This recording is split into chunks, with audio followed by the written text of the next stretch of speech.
spreading within counties in Kenya, from person to person through contact with droplets when an uninfected person speaks, coughs or sneezes, or through touching contaminated surfaces and objects. Anybody with a weakened body immunity has a greater risk of contracting coronavirus disease.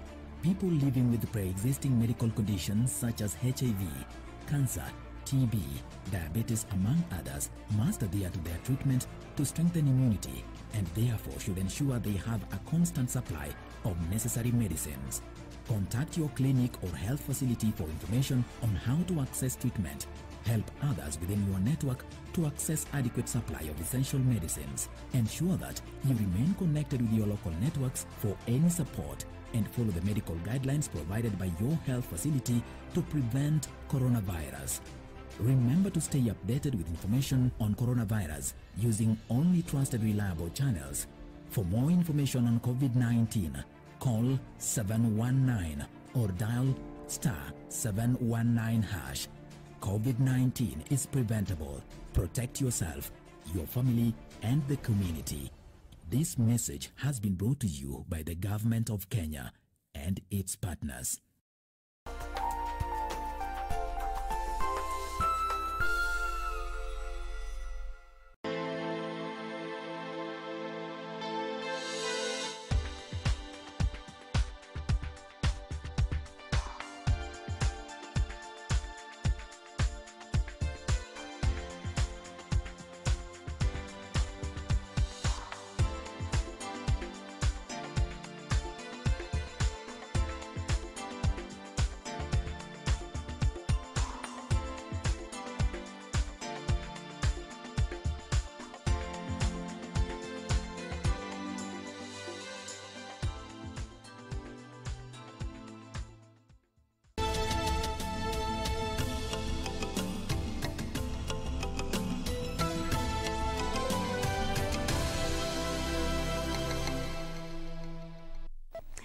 And a political Sunday it was, as Amani National Congress party leader was in Mombasa County dismissing claims of any possibility of a coalition between the NASA core principles, while Speaker Justin Muturi insists that he is for peace and still the kingpin of the Mount Kenya region. We have details of that and much more, including the numbers does not look so bad. Kenya's COVID-19 positivity rate is now at 5.7%, while Nairobi and counties in the Nyanza region continue to lead with a number of infections. Good evening. Thank you for joining us. It's time for Channel 1 Weekend. I'm Purity Museo. Let's begin with the highlights. Let Kenyans have an opportunity to reflect on all the leaders that are available on the table and make a decision. Do not try and compartmentalize. Put people in a compartment so that you are either this side or this side. ANC party leader Musalia Mudavadi dismisses Raila and Kalonzo's NASA reunion claim ahead of the 2022 general elections as a pipe dream. Insists his name will be on the ballot paper. They say charity begins at home. So here at home, we must be people who embrace peace and people who embrace unity. Mount Kenya leaders march in different directions over the area's bona fide political spokesperson. People with albinism decry increasing cases of job discrimination and attacks as the world marks Albinism Awareness Day Sunday.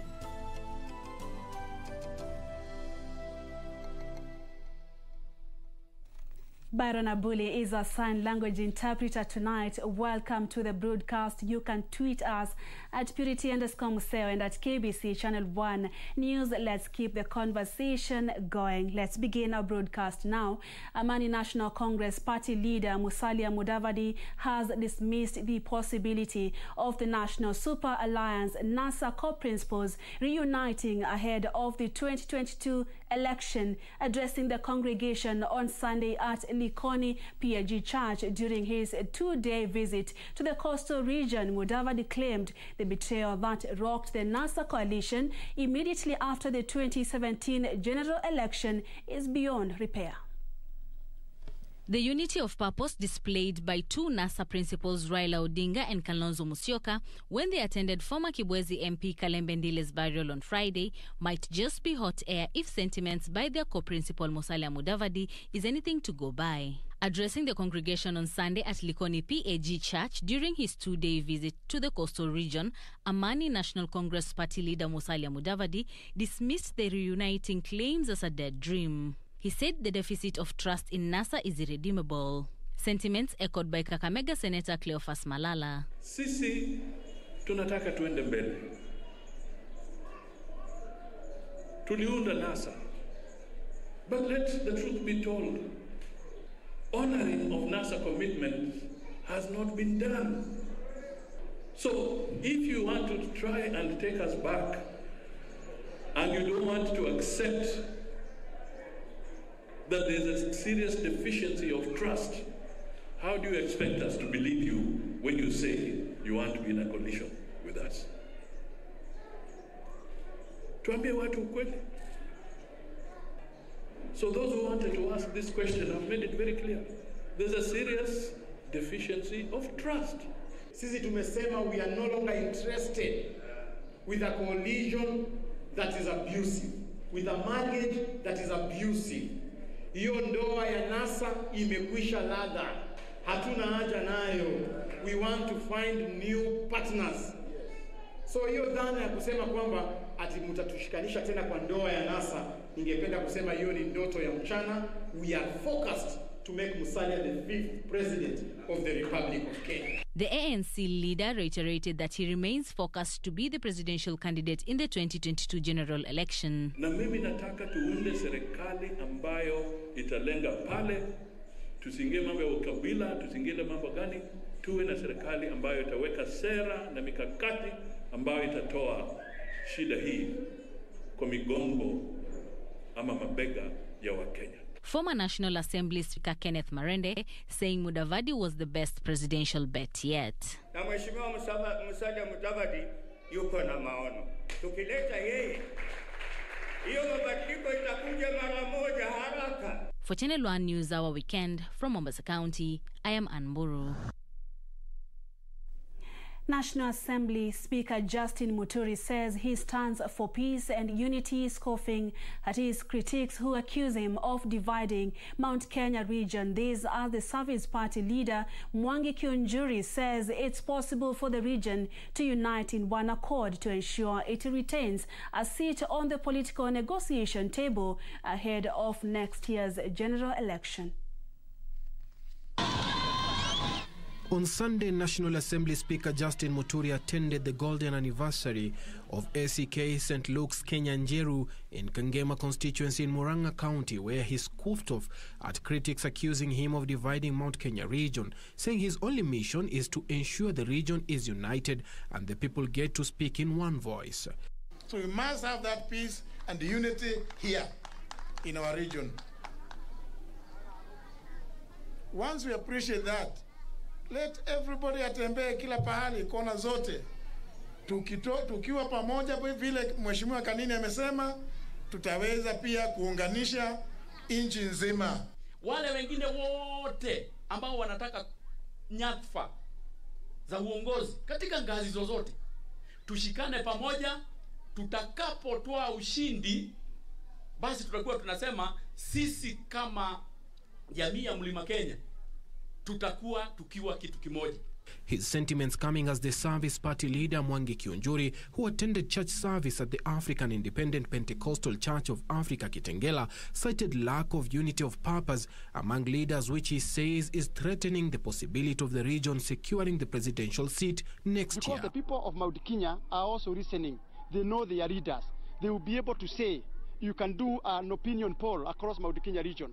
And I believe that whoever is running for president in this country, they have intelligence, they have a capacity to do research, to know who is the most popular person from Mount Kenya region. At the same time, the Party of National Unity held a two-day meeting in Laikipia County to deliberate on their political ambitions 13 months to the general election. PNU will seek to work with other parties who share our vision of a prosperous, united and peaceful Kenya. PNU will work with like-minded partners in the clamor for constitutional reform through BBI. A similar consultative meeting was held by leaders from Igembe in Meru who vote to put aside their political differences and forge forward in shaping the region's social, economical and political landscape. Have to have our own horse. Na ndio tunaona tuna consult na viongozi tutengeneze chama yetu ya Wameru. Pali hiyo nyati imeanguka, hata sisi tuwe na kisu yetu tunajikatia hapo. Hii haitaendelea tena.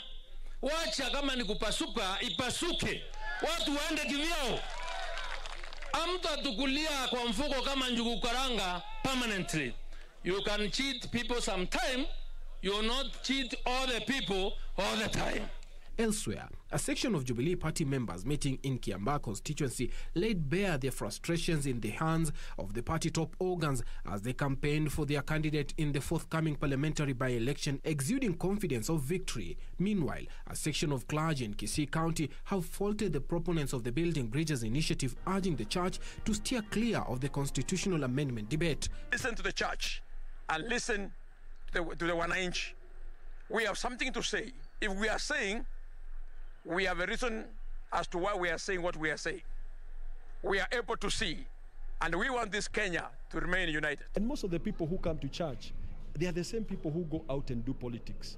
So we may not entirely be separate. And we have to stand as a watchdog over our nation. Suleimanieri, Channel 1 News. And on Sunday, Kenya reported 161 cases of COVID-19 from a sample size of 2,805 screened in the last 24 hours. The viral positivity rate now stands at 5.7%. The youngest patient is a 2-month-old infant, while the oldest is 91. Nairobi and Siaya counties lead with a number of infections, reporting 52 and 44 cases respectively.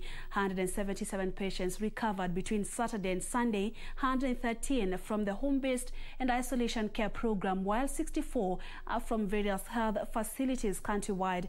During a similar period, 14 patients succumbed to the disease, all of them being late reports after conducting facility record audits on diverse dates in the months of May and June. This now pushes the cumulative fatalities to 3,410.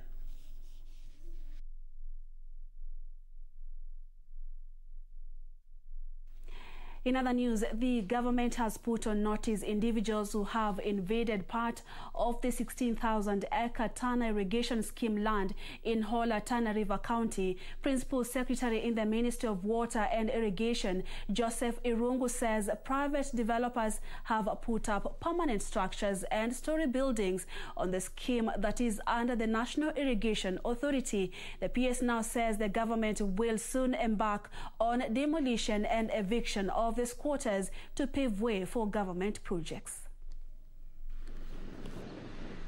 Private developers and individuals who have encroached part of the 16,000-acre Tana irrigation scheme land in Hola, Tana River County have been ordered to vacate the land.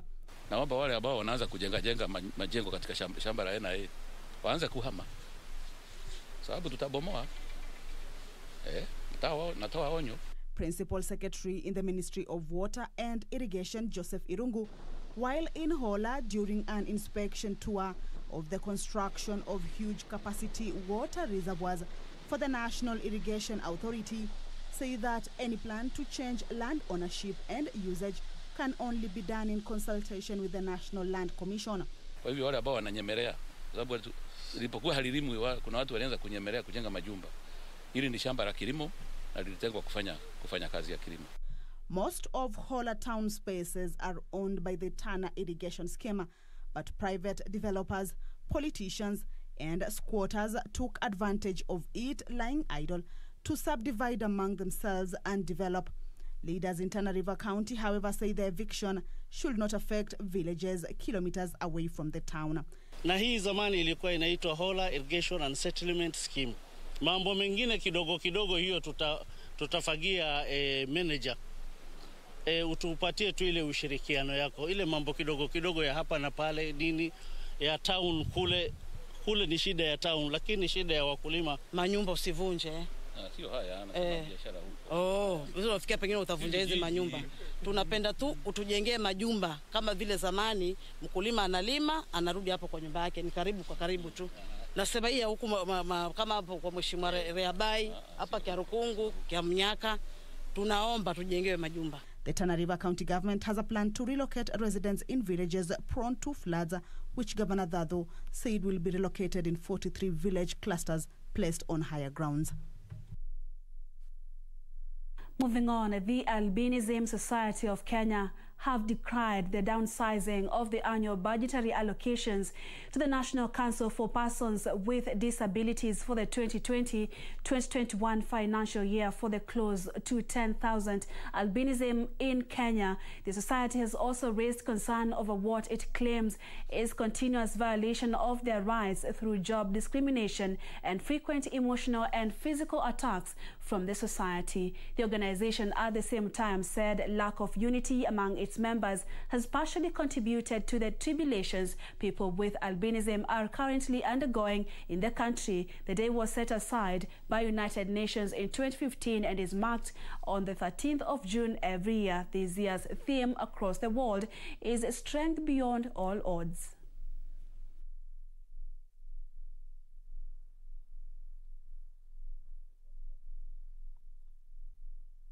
Surprisingly, from the assessment report, even the usual allocation as it was does not fully cater for all the needs of persons with albinism countrywide. We invite international, non-state actors and all local private sectors players to combine efforts and play any role that they are able to play in order to ensure an enabling environment for all persons with albinism. Nafaa zaidi kufanya mikakati ya kuhakikisha kwamba tumemaliza hizi kasumba za kishirikina hivi kwamba watu wanafikiri kwamba wakitumia miili yetu wanaweza kujitajirisha, na ilhali watu wengi hapa hawajatoka katika familia ambazo zina nguvu, sio? Kwa hiyo ni jambo ambalo lazima tuendelee kukabiliana nalo na kutoa mfano mwema. Sasa wakati unaposikia watu kama kina Muradhi wakisema ati pigmentation sio disability, tunaona kwamba wao ni wakongwe, wanafikara za kikongwe hizo. Bado hawana ule uelewa na tunawasamehe kwa sababu ya kutokujua, lakini wasipotoshe ulimwengu. Nauliza mama, kwa nini nikitembea watu wananiangalia, kwa nini watu wananiita mzungu? So mimi kama mzazi nilitry kumbreakia down the simplest way venye kanaweza elewa for now. So nikamwambia, unaona wewe na mimi hatufanani, wewe uko na condition inaitwa albinism.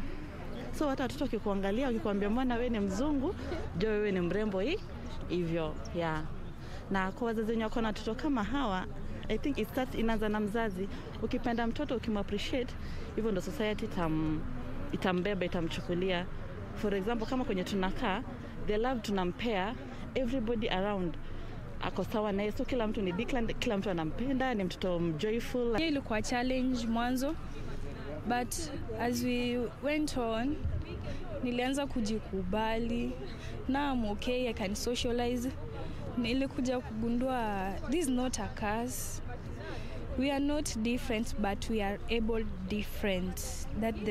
That's the point. So kiona tukipita, don't stare at us.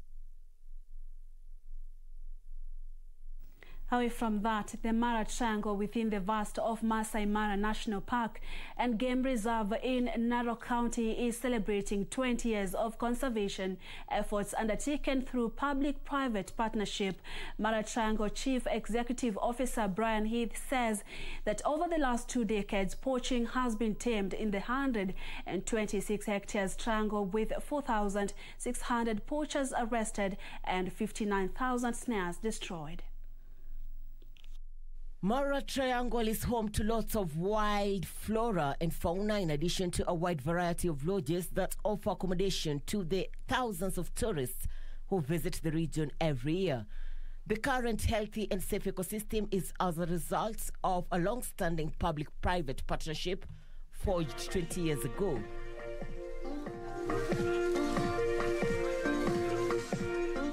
Mara Triangle CEO Brian Heath says conservation of the 126 hectares wildlife habitat has not been a walk in the park. Iko wakati ingine mimi nataka enda na Warden Patom kwenda bridge. Namwambia ai pana usiende huko ni mbaya. Jangili inajaa. Hiyo area ya laga ya BBC. So hapa lakuwa tofauti sana. Unajua wamesema kitambo hakukuwa na barabara. And wakati hiyo kumekuja na that issue of road network. Masai Mara Chief Warden James Olesindio acknowledges that collaboration has eased the work of monitoring and ensuring safety of the wildlife within and outside habitats in the region. Poaching, I think in the Mara Conservancy is almost history. In fact, if any, you find that they even support Serengeti when it comes to anti-poaching activities. The Mara Triangle Conservation Initiative has extended partnership with the Serengeti National Park in neighboring Tanzania, which the operations manager at Serengeti, Sergeant Elshifu Mwakishal, described is of mutual benefits. Kama tungekuwa tunasema jangili wa Kenya akae Kenya, hatungeweza kufanikisha mpaka leo. Wala ingeonekana Masai Mara wala Tanzania hiyo ambayo ni national park.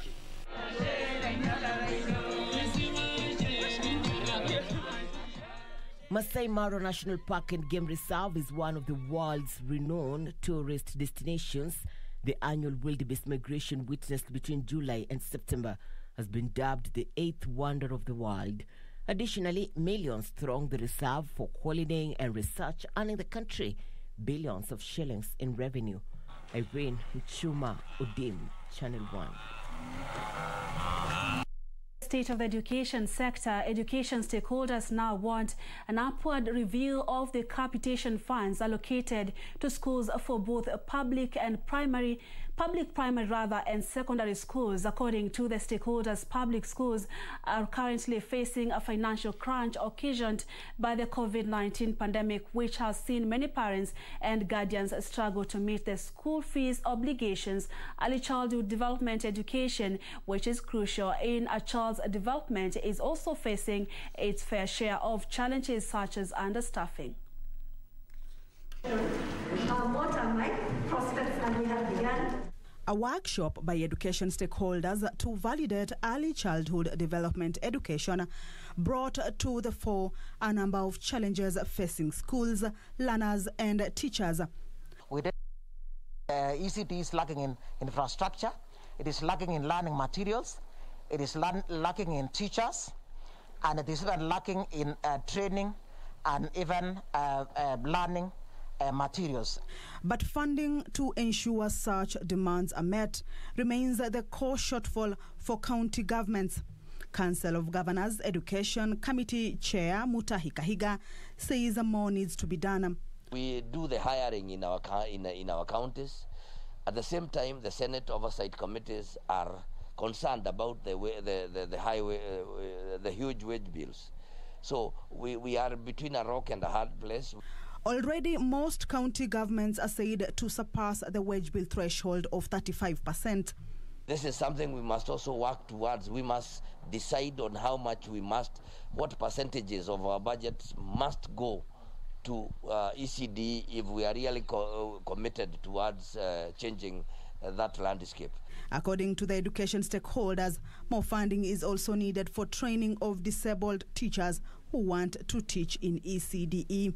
And this cost of training, I think, needs to be borne by the state. And this is some of the things that we are pushing for, so as to raise the equality of everybody and ensure that you're meeting the extra needs that come in terms of being equitable to every child and every trainee. The financial crisis, which is at the same time being experienced in public schools, has seen leaders call for maximum support for the institutions. A section of leaders have called for a review of the capitation fund for the public schools, saying the current one is ineffective. This per capita does not work for small schools. I think there should be a kind of affirmative action. Maybe that we'll have to do through legislation to get an affirmative action to support growing schools. Because like this school you get, they have 60, 90 students. So when you're given 5,000 per person, it's about 200. You cannot develop as much. In the 2021-2022 financial year budget, 202.8 billion shillings have been set aside to support programs in the education sector. Kamche Menza for Channel 1 News. And a group of men from Meru County have gained popularity for embracing the principle of being job creators than job seekers and coming up with unique shoe businesses. The youth who operate at the Gorokomone market in the heart of the county specialize in different roles such as design, leather cutting, stitching to make the final project. Reporter Ben Chumba brings you the story of the young entrepreneurs who now supply leather products to the neighboring counties. Take a look. Located in Meru town, Gorokomone Leather Market, commonly known as Marikiti Leather Market, is not only the largest such market in eastern Mount Kenya region, but also popular for thriving shoemaking businesses. Natengenezanga viatu vya shule na hata viatu vya ofisio. Hii kazi yetu saa nyingine inakuanga si mbaya sana, juu ni biashara yenye unaweza anzisha na pesa kidogo na inakuwa kwa haraka. It is here that we meet a group of youths who are the engine behind the enterprise. Tunapatanga wateja mara kwa mara.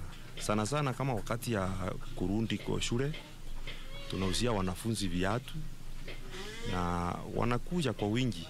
Among them is Elias Kaimenyi, who has for many years dedicated his time and efforts to grow his business. He is among traders in the market who specialize in different aspects of making footwear. Hii kazi yetu hatufanyi hesabu kwa kile mtu anapata kwa siku. Sana sana unafurahia wakati unaunda. Unajua unaweza unda viatu kama pea 5 leo ukose kuuza, uunde pea 10 kesho, lakini wakati ya kuuza unaweza uza yote kwa pamoja. Kwa hivyo tunafurahia vile unafanya kazi, sio kuuza. They say shoemaking is a well-paying job, although currently the COVID-19 pandemic has affected operations. Kila kitu imeenda juu sana. Hata ngozi, bei ya ngozi imeenda juu sana. Na pia bei ya sol na ngamu, hiyo bei iko juu sana. Darasa zinarundi kwa hatua, unakuta darasa la 3, 4 zinarundi, wengine wanaachwa nyumbani. Lakini hapo mbeleni wakati shule ilikuwa inarundi kwa pamoja, ilikuwa mzuri zaidi. With Ethiopia being the Africa's leader in leather processing, these small-scale traders want the government to reopen the country's leather industry to attract hundreds of millions of dollars in investment from exports. Factories za kutengeneza ngozi, serikali inawalipisha ushuru, nao wanakuja wanapandisha ngozi. Sasa tunakuta material zetu zinaenda zikipanda kwa siku zinapanda. Ningeomba serikali tu tufungulie kampuni ile tulikuwa tunaenda kununua ngozi ya Kenya Leather. Kenya Leather sasa imefunga. At the same time, they are urging the youth to join them in the informal sector and contribute to the nation building, rather than indulging themselves in social vices. Tunafunzanga hata wanafunzi na wanashika kazi na wanakuwa mafundi kamili. Ben Chumba, reporting for Channel 1 News. And from the counties, the government has stopped mining of limestone at Tumua, Chuso sub-county. This follows an outcry from members of the public who questioned legality of mining operations in the area. More of this in the county news wrap. Residents of Tuimuma in Kuso sub-county say Ndovu Cement Company started operations 2 years ago without the consent of the community, not that of the county government. According to Tuimuma Development Committee Chair Hiram Kasoni, they tried seeking answers from local leadership to no avail. Hayo matatizo bado tuko naye na wananchi wanaendelea kuteseka. Hata saa hii tunaongea tunateseka. Amepiga mara 2, nyumba za watu zimeharibika na hatujui tutatokea upande gani. Elsewhere, technical and vocational education and training TVET institutions will now focus on environmental sustainability by greening institutions as they train experts in various sectors of economy. TVET Director General Dr. Kipkurui Langat said the exercise will be carried out in over 2,500 technical institutions across the country. We are pushing on greening of TVET so that as we train experts who are going to be in charge of various activities in sectors of economy, they will also be cognizant to environmental sustainability in whatever they are doing. Ugandan Member of Parliament Mika Lole Makasile has warned female genital mutilation perpetrators who have been escaping to his country after cutting girls that the Ugandan government will arrest and prosecute them in a bid to reduce the rampant cases that also happen along the border of Kenya and Uganda. And residents of Redhill area in Limuru have raised health concerns over a proposed 5G data center project by Safaricom in the area.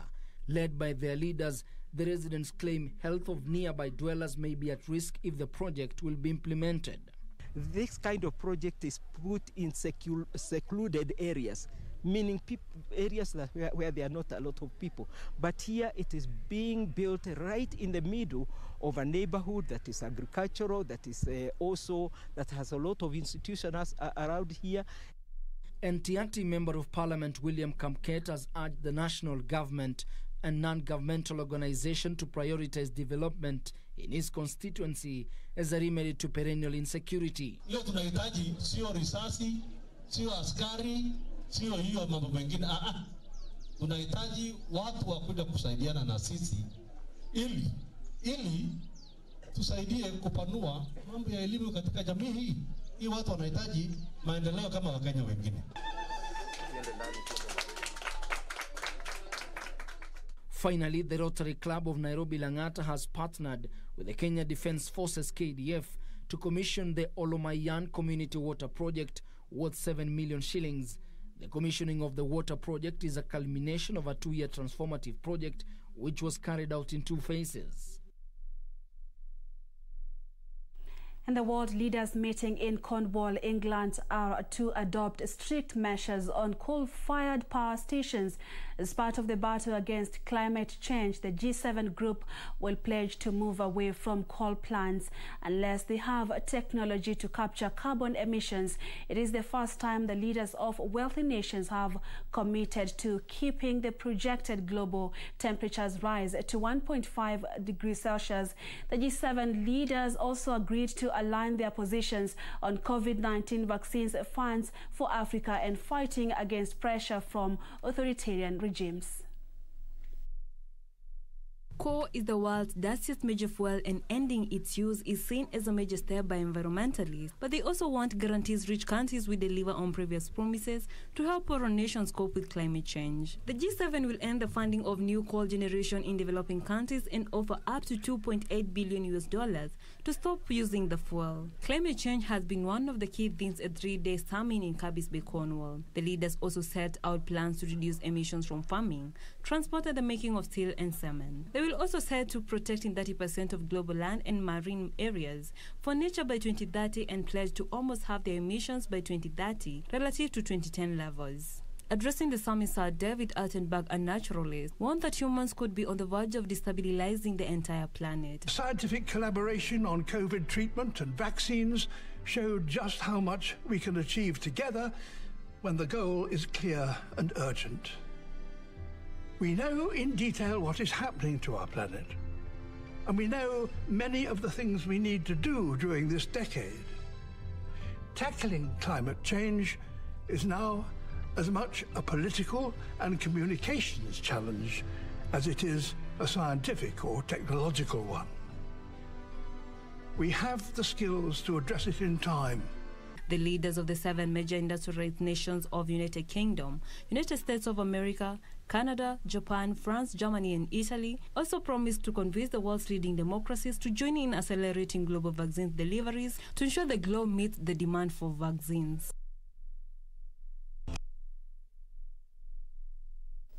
You're watching Channel 1 Weekend. Remember, you can weigh in on our content tonight. I'll be glad to sample your views and feedback during or at the tail end of this broadcast. We take a first commercial break. Don't go anywhere. We still have plenty more coming up shortly. Stay with us.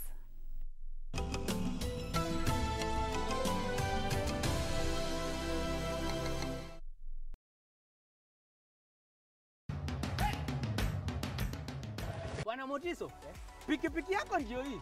Uko shwani yangu. Hii pikipiki ni unakumbuka uniekelea the lowest unique bid yako ilikuwa ngapi? 18 shillings. Na unajua kuendesha hii gari?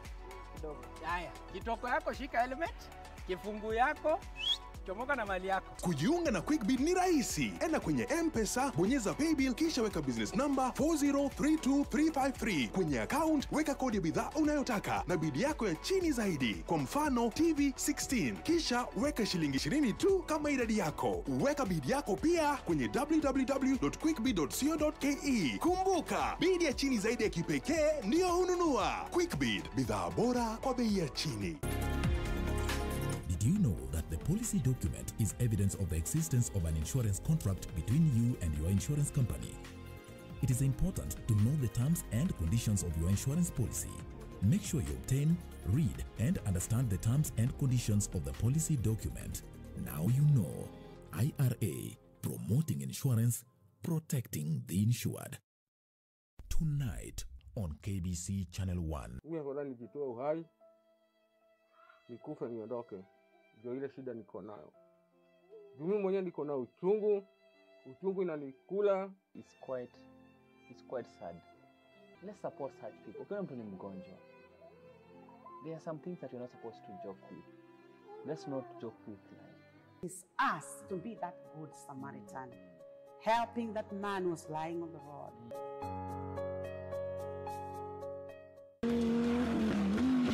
The greatest rally in the world is back in Kenya. Catch all the action of WRC Safari Rally live and exclusive on KBC Channel 1 from 24th to 27th June.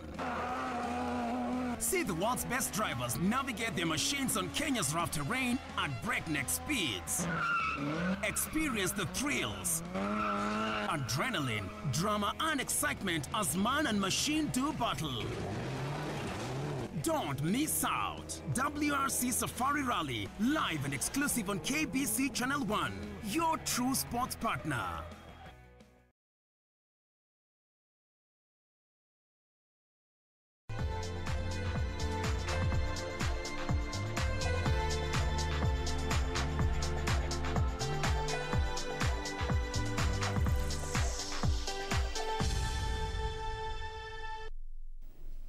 Now time for the sport. Welcome back. Kenya's cricket lioness on Saturday won a fourth Kwibuka Memorial Women's T20 title in Kigali, Rwanda after a 7-wicket win over Namibia. The Kwibuka tournament is one of the remembrance events of the 1994 Rwanda genocide, and Kenya has won 4 of the 7 titles since the tournament's inception. Well done, Aaron and team. Thank you, Maggie and team. The final was a repeat of the group phase match between Kenya and Namibia, in which the Southwest African nation won by 36 runs. In Saturday's final, Namibia won the toss and opted to bat and were all out on 69 runs in 15.5 overs. Player of the match, Sarah Bakita, was the chief destroyer of the Namibia batting lineup with 6 wickets, her second 5-wicket haul of the tournament. Oh wow, Margaret Ngoche, she's made a statement here.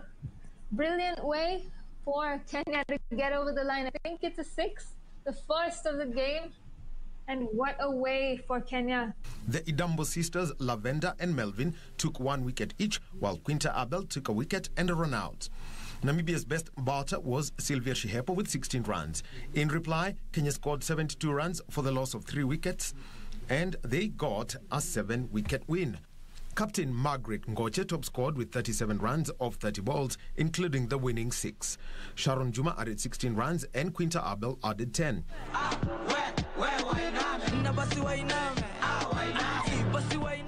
Abel was named the player of the tournament with an all-round score of 31 points from her batting, fielding and bowling performance. The Kwibuka Women's T20 competition was started as a memory to to those who were killed in Rwanda's 1994 genocide. For Channel 1 Sports, I am Daniel Wahome. Home player Shiv Mandavia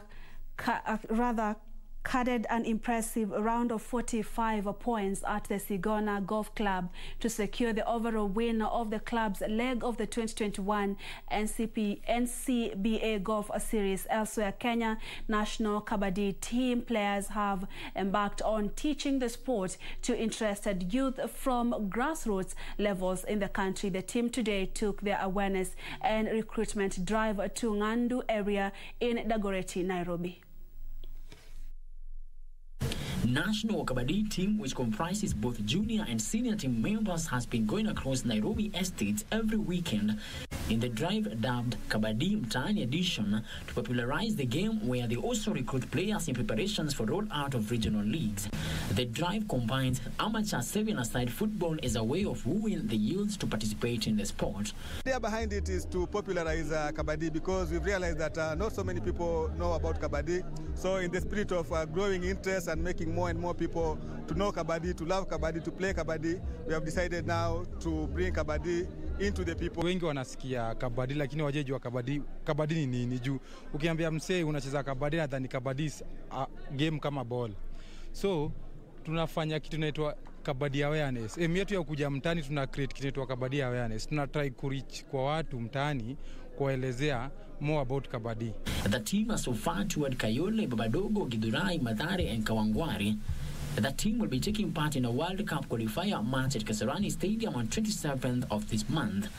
Elsewhere, home player Shiv Mandavia carded an impressive round of 45 points at the Sigona Golf Club to secure the overall win of his club's leg of the 2021 NCBA Golf Series. The handicap 32 players' imposing performance was enough to fend off the challenge by Sagabat, who carried 41 points to emerge winner in the men's category. We held 3 events. This now will be the 4th one. There's about 4 of them that have been interrupted by the second lockdown that happened. So it gives them an opportunity to interact in a leisure and relaxed environment, in a golf course. So that's the first one for us. In the ladies category, Esther Ngigi shot an impressive round of 42 points to mark the lady winner ahead of Zipora Washira, who carried 38 points to claim the runner-up position. Frederick Moki for Channel 1 Sports. The Guzman Rowena and Adre Chebet showed an impressive performance in their respective swimming categories as the Nairobi Swimming Gala culminated today at Makini School, Nairobi. The championship, which had attracted 109 swimmers, was used to prepare swimmers for the upcoming East Africa Championship set for November in Uganda.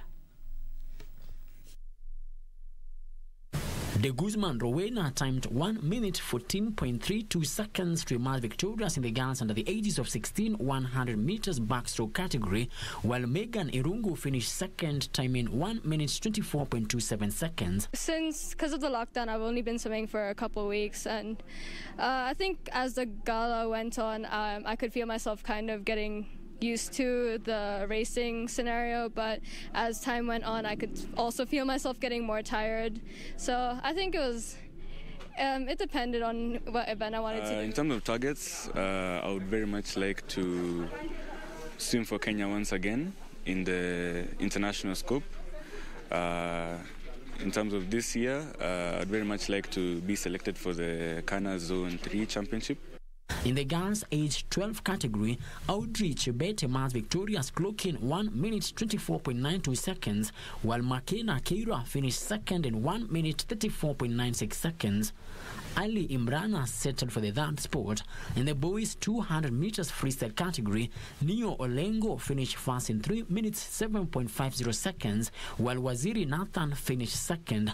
He clocked 3 minutes 24.92 seconds. It was very tough because at that time I was swimming with big people and they were older than me, so I had to keep up with them.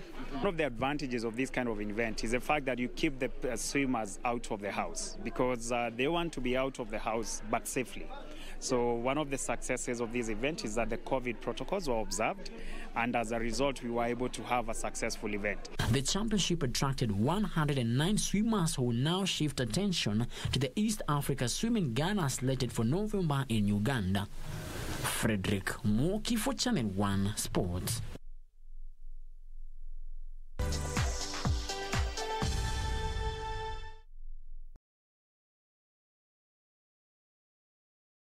Kupata skiza tune hii, sala ya imani na matumaini, dial *811 *815 hash. Sala ya imani.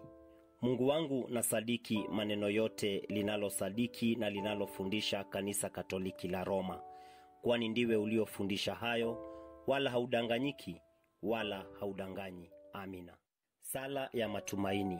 Ili kupata skiza tune hiyo ya sala ya imani na matumaini, dial *811 *815 hash *811 *815 hash. Banki imeconfirm pesa zimeingia. Congratulations Sam, gari ni lako sasa. Shukran. Oi boss, suniache insurance yako nitumie kabla nijipange. We! Insurance ya gari haiwezi kuwa transferred kwa mtu mwingine. Sina habari na nikuulize, hii comprehensive insurance inakava vitu gani? Comprehensive Motor Insurance inakava gari linapoharibika wakati wa ajali pamoja na uharibifu wa mali ya mtu mwingine, gari likiibiwa au likichomeka. Pia inakava passenger wa gari lako na passenger wa lile gari lingine kunapotokea ajali. Kwani umenisahau mimi kama driver? Dereva hakui covered na comprehensive insurance, ila anajitafutia personal accident cover. Umenichanua. Rose, acha nishughulikie hiyo insurance, nitakujia gari kesho. Okay, sawa. Yeah. Ujumbe huu umeletwa kwako na IRA. IRA, bima bora kwa taifa.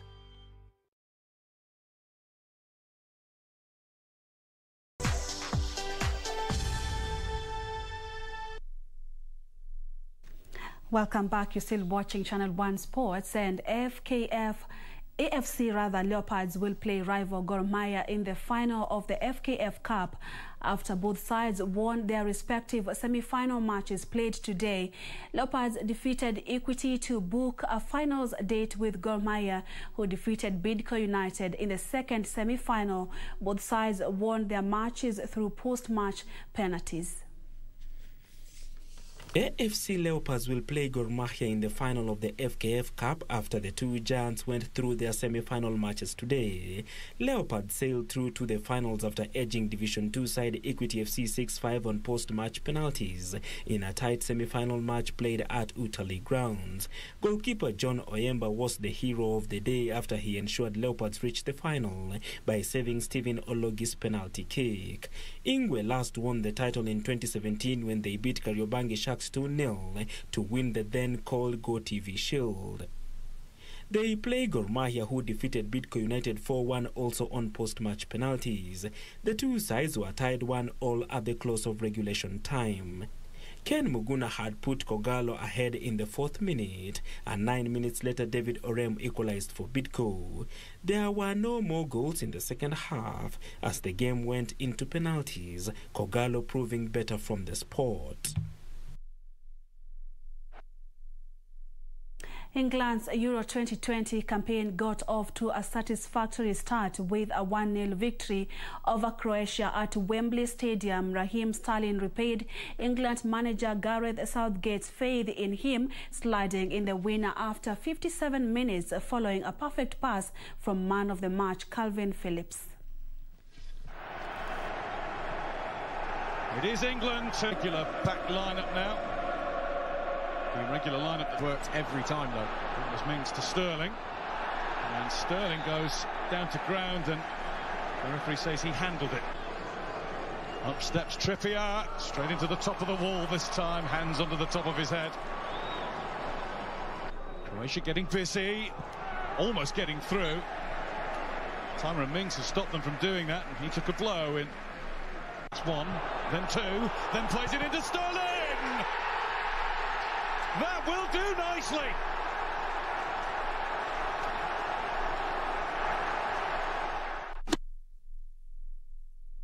Novak Djokovic won his 19th Grand Slam title after fighting back from 2 sets down to beat Greece's Stefanos Tsitsipas in the French Open final. Top seed Djokovic was in deep trouble before rediscovering his energy to win 6-7, 2-6, 6-3, 6-2, 6-4. The 34-year-old Serb's greater experience shone through as 5th seed Tsitsipas wilted in his first Grand Slam final. The victory moves Djokovic one major title behind the men's record jointly held by Rafael Nadal and Roger Federer. Djokovic, who previously won at Roland Garros in 2016, has become the first man to win all 4 Grand Slams twice since the fully professional Open era began in 1968. The world #1 will have the opportunity to move level on 20 titles with his great rivals Nadal and Federer, where he defends his Wimbledon crown later this month.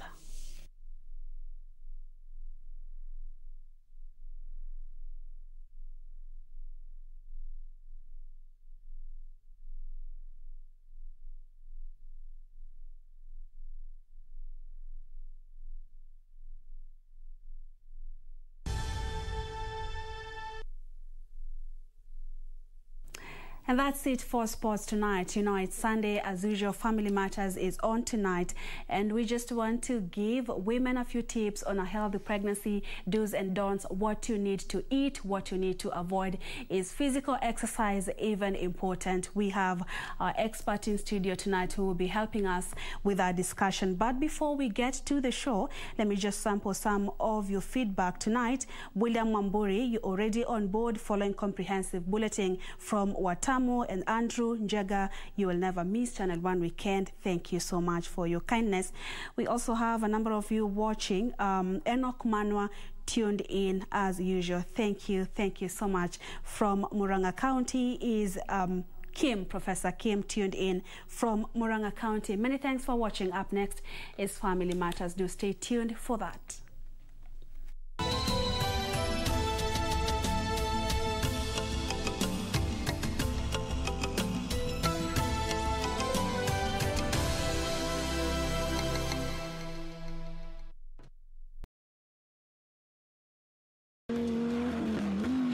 The greatest rally in the world is back in Kenya.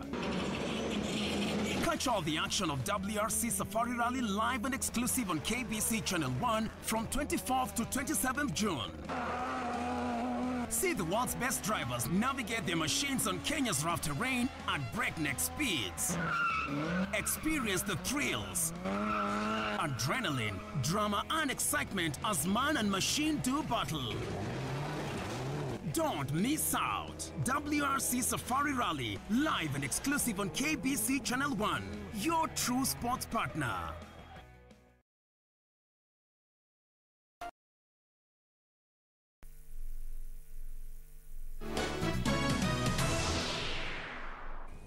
And thank you so much for joining us on this episode of Family Matters. My name is Purity Museo.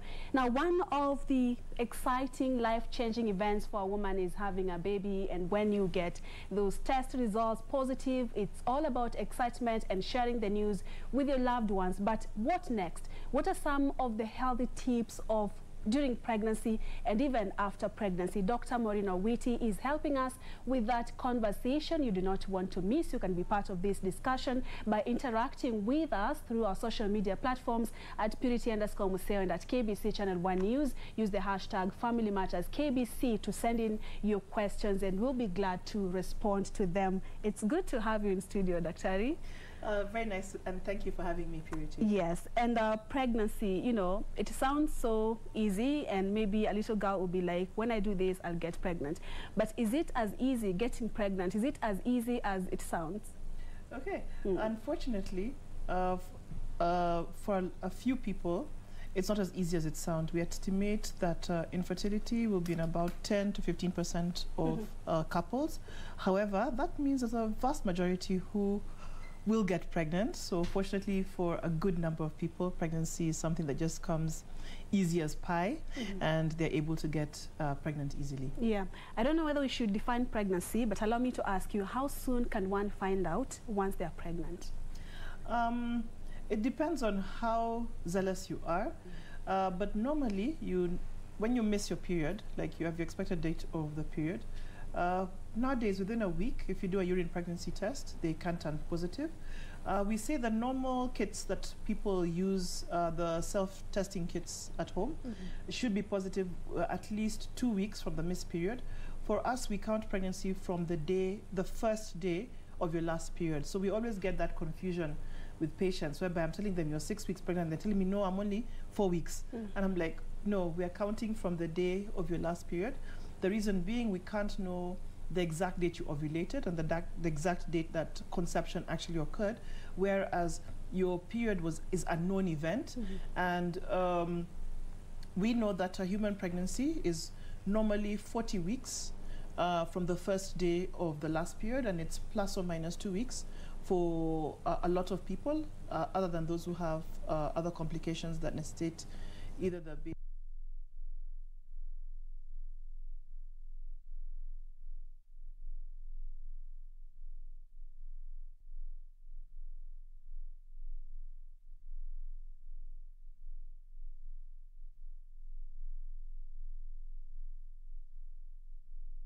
From the time we expected you to have ovulated, they can actually be positive at that particular time, because it's going to give us the exact amount of hormone, of what we call the beta HCG, and that's the hormone that indicates that a woman is actually pregnant. It's released by the fetus, and that tells us that the woman is pregnant. And you said it was not, getting pregnant it may not be as easy for some people. Maybe are there some of the things that a woman should do and not do when they're preparing to get pregnant? And I think that's a new pet topic, and even for us as clinicians, it's something that we're also really trying to get into, and that's the issue of what we call pre-conception care.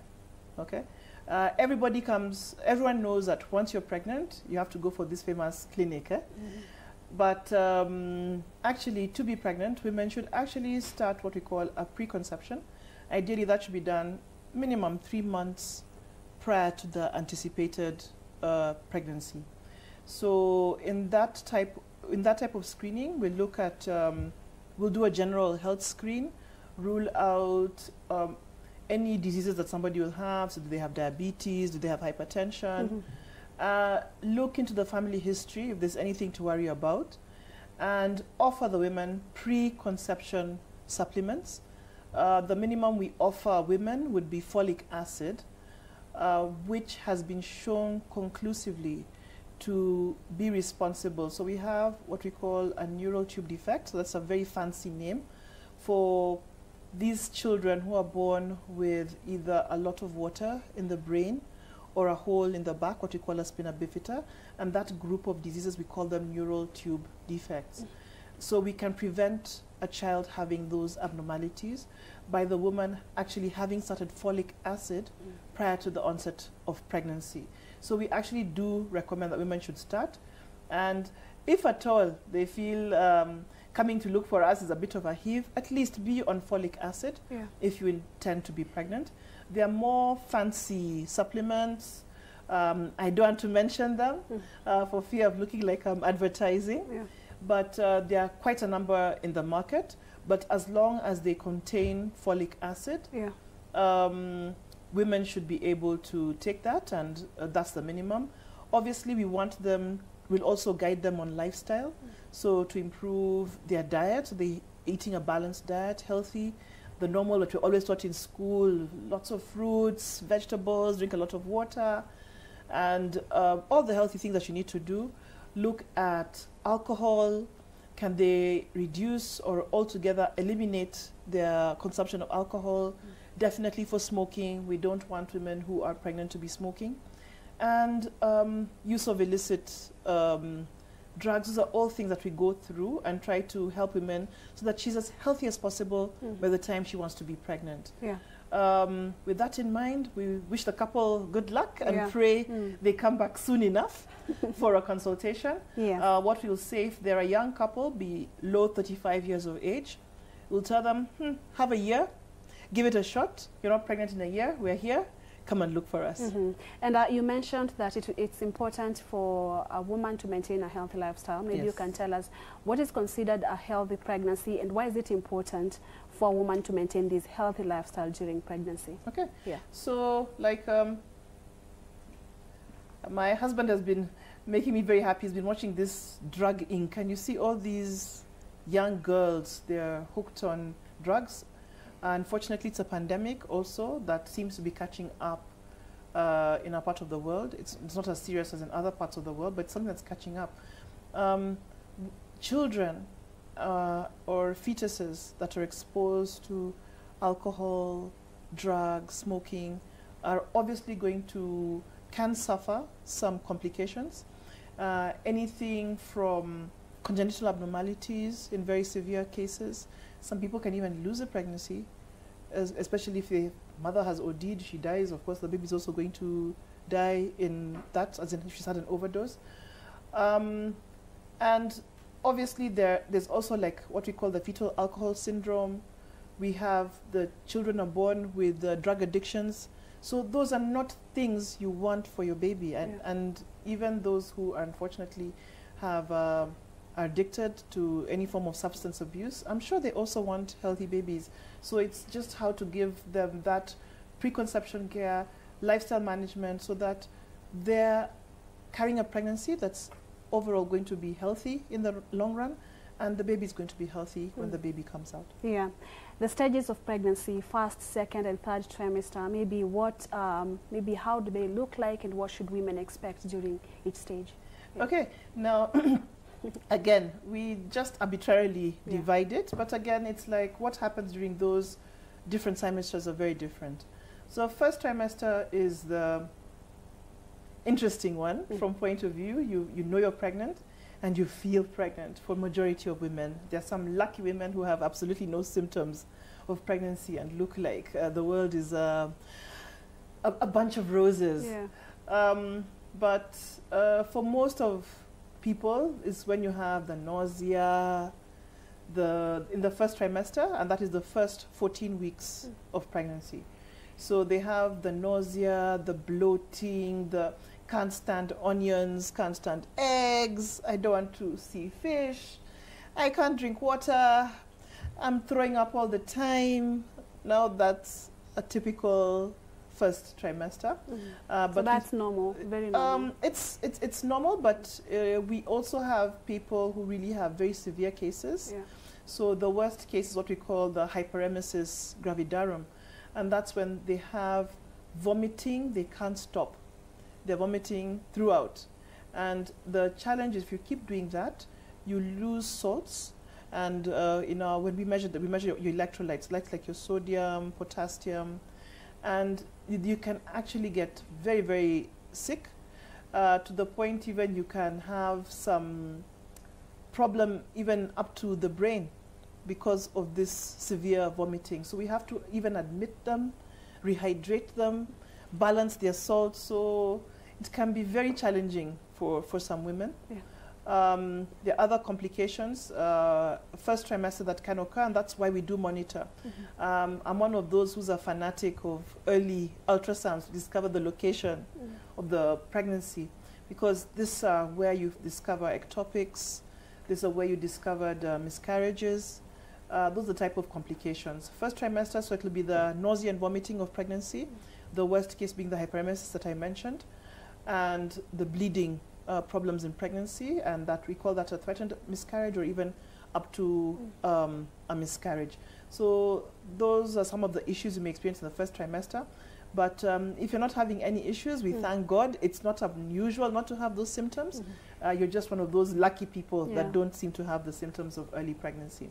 We move on to the second trimester. That will be between 14 to 28 weeks of pregnancy. This normally for most women is the best part because you know you're pregnant, but you don't feel pregnant. The nausea for most people, up to 95%, by the end of the first trimester, beginning of second trimester, it's a thing of the past, so no more nausea, hallelujah. We thank God for that.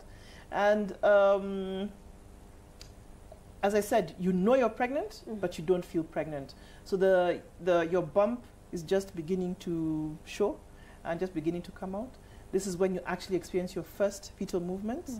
So you find that for a first-time mom, maybe around 16, 18 weeks of the pregnancy, that's when they start perceiving the movements of the baby. I have a challenge with some of the old women. They're waiting for kicks. You know, you're told they're kicks. But the initial movements are something very, very slight. You feel like something is just fast slightly, or a butterfly. And everyone has in fact, I want to write a book on women's perception of first fetal movements, because everyone tells you something so different. I've heard everything from they feeling like it's gas movement has come out. Others tell you they feel worms. Personally, mine I felt was a butterfly moving inside my stomach. So it's so funny how women describe that first movement, but I find it very interesting.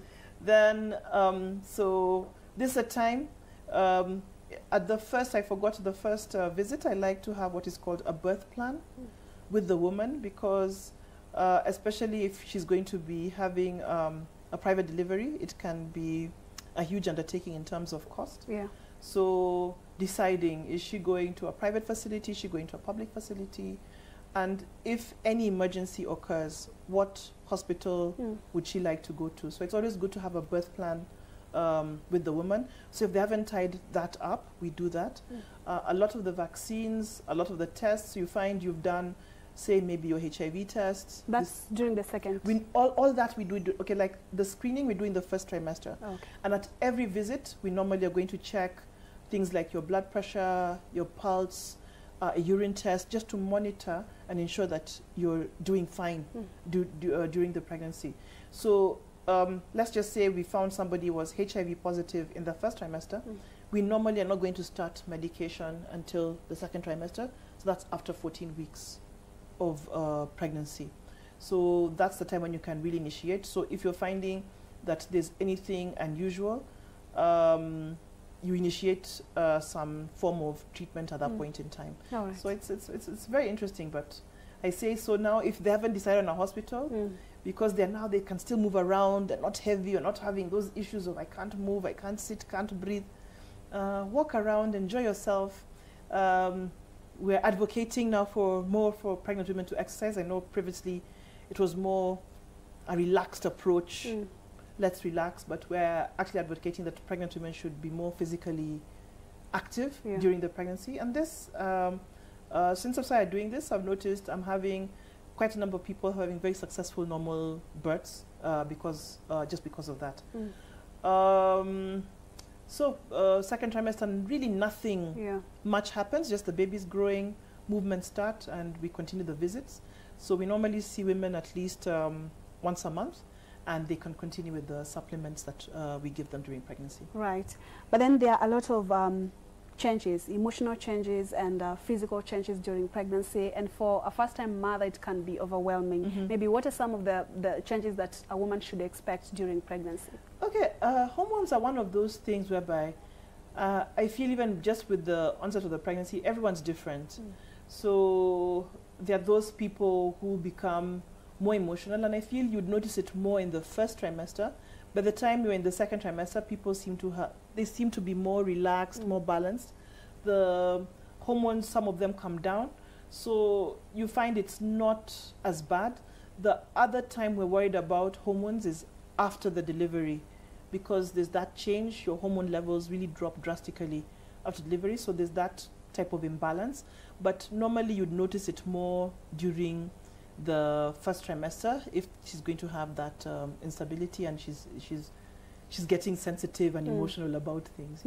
And the physical change, one of them is the weight gain. You know, is it normal? What is considered normal weight gain, and what should worry a woman? You know? Okay, it's very obvious, and typically a majority of women, especially those who are having the nausea and vomiting of pregnancy. And again, remember, you have the reduced appetite in the first trimester, okay?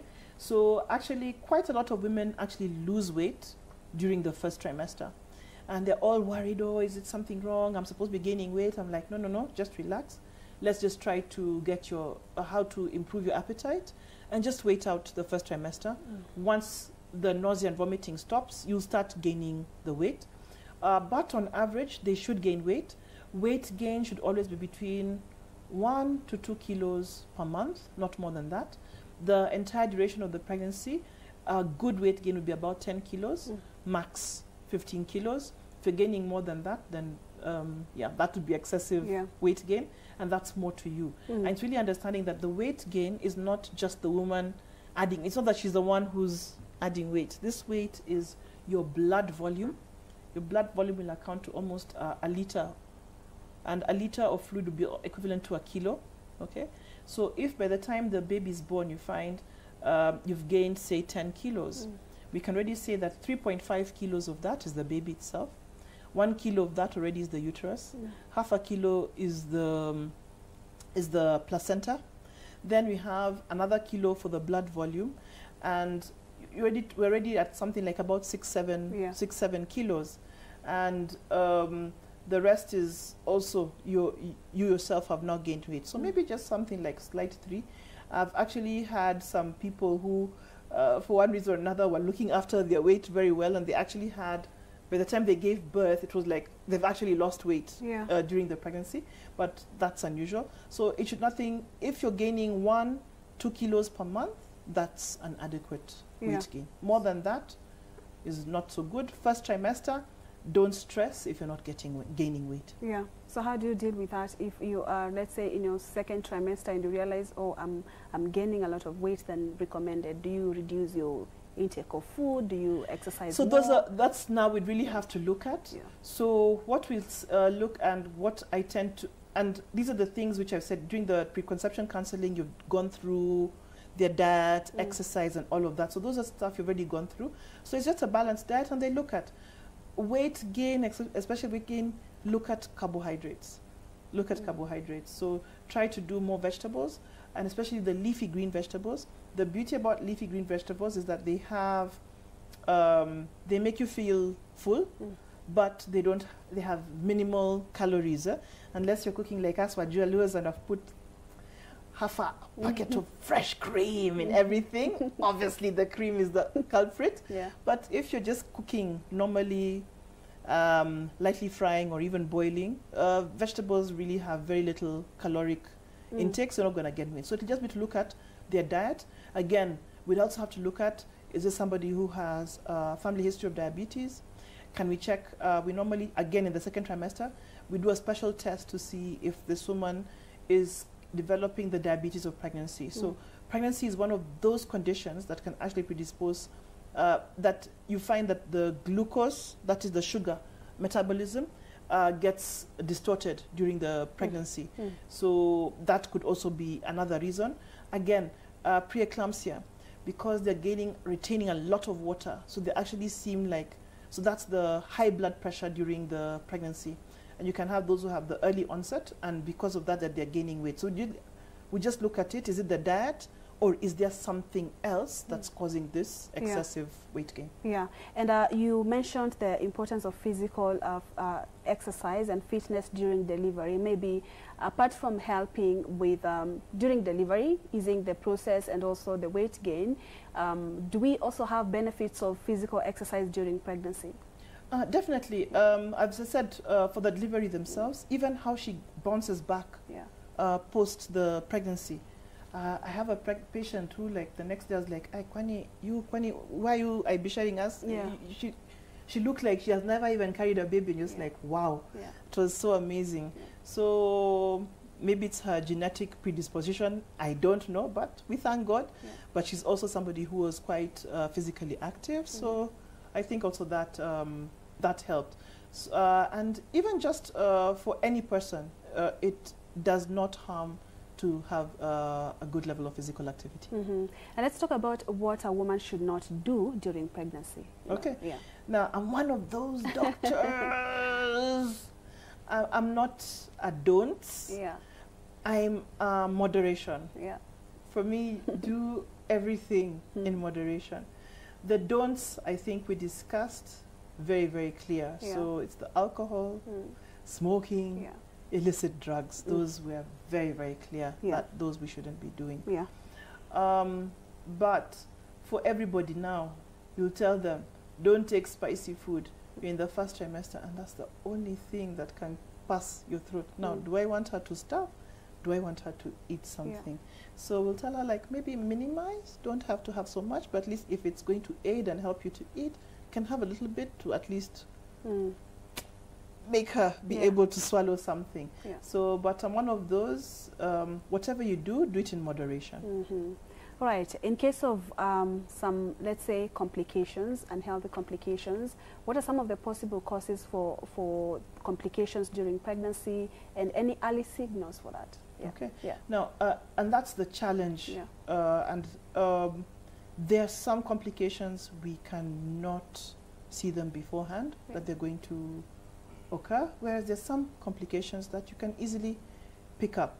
For the patient, you find your blood pressure is elevating. Unless the blood pressure is really, really high, you may not get headaches, you may not get visual disturbances, you don't feel that there's something wrong with your blood pressure. And hence the importance of the clinic, because it's a routine test. We just check your blood pressure, and I can tell you this is normal blood pressure, this is elevated blood pressure. The blood pressure is elevated, okay, can we do X, Y, Z? And can we keep it under control? We're not able to keep it under control. What are our other options? Can we do something so that we don't lose? Because it's one of those really, really bad obstetric emergencies. A woman can die because she develops what we call eclampsia, or even that high blood pressure, we call it, of pregnancy, we call it pre-eclampsia. They have some severe symptoms. It can knock off your kidneys. It knocks off all systems in your body, and it can eventually lead to death. Whereas if this was somebody who was being followed up regularly in the clinic, it's picked up early, and we manage before she gets any severe complications. And it's the beauty of working in both the public and private sector. And we are having discussions with my colleagues at work, and you find to get a woman in the private sector who's having severe symptoms because of this high pressure is very rare. Whereas in the public sector, you find that almost on a daily basis, you're losing somebody because of this complication. And the only difference is the frequency of monitoring and the level of expertise that women are being offered, so that we are not seeing in our private clients these bad complications, whereas in the public clients, where they're really getting bad complications. So it's how to reach women, and thank you also for having this program, to just encourage women, please, you're pregnant, and please don't imagine that because you've had a second child, a third child, you don't need to go for clinic. Things change, and you get a complication because of age, okay? So you find age, an older patient is more likely to get the high blood pressure, diabetes in pregnancy. So clinic is very important regardless of the number of pregnancy. The best clinic attendees are always the first-time moms, because we don't know, we want to go to clinic. But the moment we've had a first baby, wanapima tu, it's like even you know what they're going to do. Watapima tu pressure, alafu watakwambia watafinya mtoto, alafu naambiwa enda nyumbani. You don't know that blood pressure monitoring can save your life. Yes. Okay. So I actually wanted to ask about that, but I'm told time is not on our side, but not before. We've talked about the mom, but not the child. Maybe you can leave us with a few tips on taking care of the baby while he or she is still there. Attend your clinic. Will give you the right guidance. And for you, it's, as I said, we start the supplements before pregnancy. We take most of the blood boosters during pregnancy, and just live a healthy lifestyle. Look after yourself. Baby will be looked after by God. And when you look after yourself, you've looked after the baby. Yes, automatically. Okay. And something I'm taking home, like when you're eating, you're not eating for two. No, we don't believe in eating for two. At least I don't believe in eating for two. Okay. Okay, Daktari, thank you so much for your time. We do appreciate that's all the time we had for the show tonight. Many thanks for your company. I'm Purity Museo. Do enjoy the rest of our programming, and good night.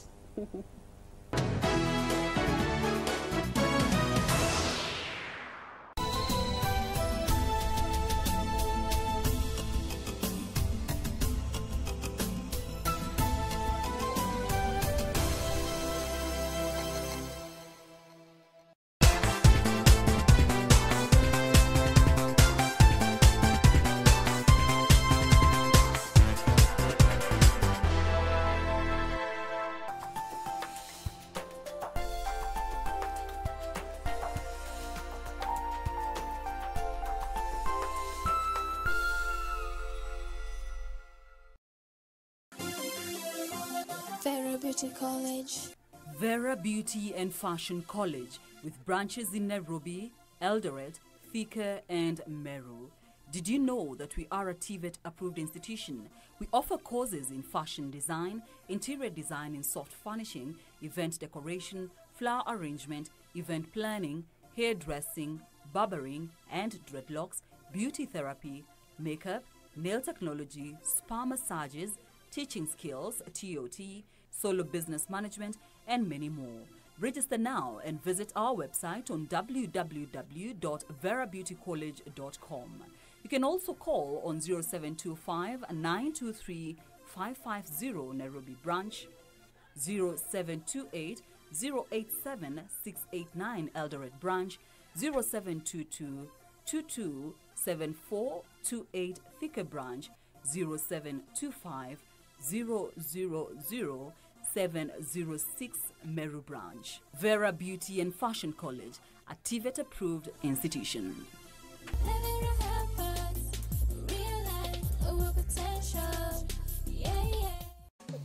Boom, boom, boom. Yeah, greetings, Massive and crew. Welcome to the Big Bad Show. This is The Rave, where radio meets TV each and every Wednesday. Live on KBC Channel 1 and KBC Radio Taifa. You see me? This your man, you're bad. Wanna listen to my radio. Here's some tune that's speaking. Dance like this. Get regular dancing. Tunadunda dunda easy. This your man, you're bad. Higher than them. This is where we play with the latest and the greatest, from homegrown artists to international reggae stars. Check in The Rave with Junior Dread and DJ Stano. Every Wednesday from 10 p.m. If you blink, you miss the link. If you ain't going my way. The greatest rally in the world is back in Kenya. Catch all the action of WRC Safari Rally live and exclusive on KBC Channel 1 from 24th to 27th June. See the world's best drivers navigate their machines on Kenya's rough terrain at breakneck speeds.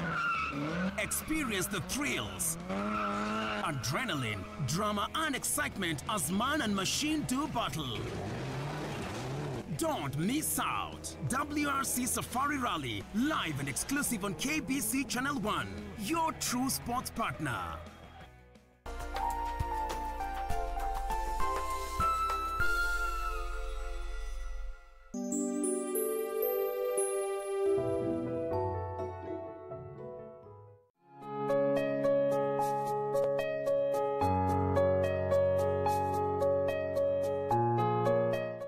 Mimi kwa nikitoa uhai nikufe niondoke, ndio ile shida niko nayo.